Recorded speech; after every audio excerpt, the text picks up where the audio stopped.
Shalom everyone, welcome back. And today we will learn Parshat Pekudei. Parshat Pekudei is the conclusion of the book of Shemos. So if we began the book of Shemos, the Jewish people had just begun forming into a people in Egypt. And we learned about Moshe Rabbeinu, and we learned about our suffering in Egypt and the 10 plagues, and we left Egypt. And then the story in the desert, and Yisro joins us, and the Aser Dibros, the 10 commandments. So now we've come full forward. We built the Mishkan, and Parshas Pekudei tells us about how when Moshe was finishing up the job and getting ready to make an accounting, all the Mishkan's ready to be built. So he came to the Jewish people and said, let me give you an accounting of where all your raw materials went. So Moshe Rabbeinu starts giving them an accounting. Where'd the gold go? Silver, copper, blue wool, purple wool. He's giving them an accounting. And when he's done, he's missing something. He's missing 1,775 coins. He can't figure out where they went. And because he came to give an accounting to show that everything was honest and fair play, people were getting uptight. So where to go? And Moshe Rabbeinu couldn't remember. And he looked up and he said, Ribbon Shalom, help me out. I can't remember where that went. And when he looked up, he saw the hooks, the copper hooks coming out of the curtains, and he realized that's the 1,775. It's there in the hooks, and that's why the Parsha suddenly gives you this unusual tune. That 1,775. Asavavim na'amudim. Moshe Rabbeinu suddenly remembered, oh, those were the hooks that were on the poles. Those are the hooks. Now I know where they were. And Moshe Rabbeinu teaches us a lesson in honesty. That as a public servant, you don't assume that people think you're being honest. You show them you're being honest. Moshe Rabbeinu, whenever he would walk into the Mishkan, he would make sure that there were no hems, there were no folds, there were no pockets in the clothing he wore. Even though Moshe was super honest. But he didn't want to leave room for anyone to say, hey, maybe Moshe Rabbeinu took something. So the Jewish people get an accounting, and now the whole Mishkan has been built, and it's ready to be used. And we're holding Kislev. We left Mitzrayim in Nisan, right? And then we received the 10 Commandments in Shavuos. And then we did the golden calf in Shiva Asar B'Tammuz. And then we had 40 days where Moshe Rabbeinu prayed on our behalf. And then another 40 days until finally on Yom Kippur, Hashem forgives us. The morning after Yom Kippur, we get the commandment how to build the Mishkan. We put together all the gold and silver, and everyone gets to work. And now about Hanukkah time, everything's ready, and nothing doing. They don't build the Mishkan. So the Jewish people look around like, why aren't we building the Mishkan? Hashem told Moshe, I want you to wait till Nisan.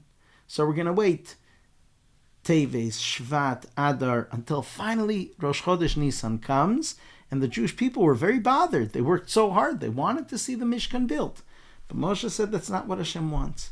Comes the day, the first day of Nisan, and Moshe Rabbeinu blesses the Jewish people. His blessing was, Vihi noam Hashem Elokeinu aleinu. May the pleasantness of Hashem be upon us. Sometimes we're zealous in the service of Hashem, and we forget that we have to be pleasant. Maybe I'm so busy doing the service of Hashem, it's okay if I bump the other guy, if I step on him a little bit. I'm busy, I'm doing Hashem's will. So Moshe's blessing begins with, Noam Hashem Elokeinu aleinu. May the pleasantness of Hashem be upon all of us.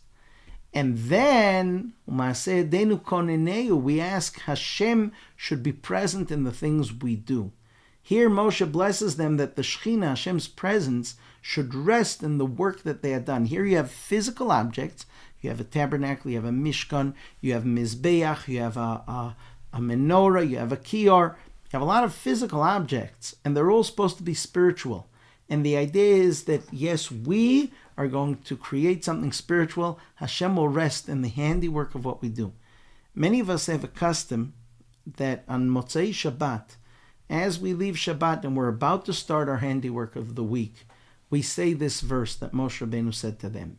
Vihi noam Hashem aleinu ma'aseh yedenu konena aleinu. We ask Hashem, may your pleasantness be a part of the way we run our lives, and may you, Hashem, settle in all the handiwork that we do, because we want that our work all week long will reflect the work of the Jewish people. It will be an embodiment. It will be an expression of Hashem being a part of our lives.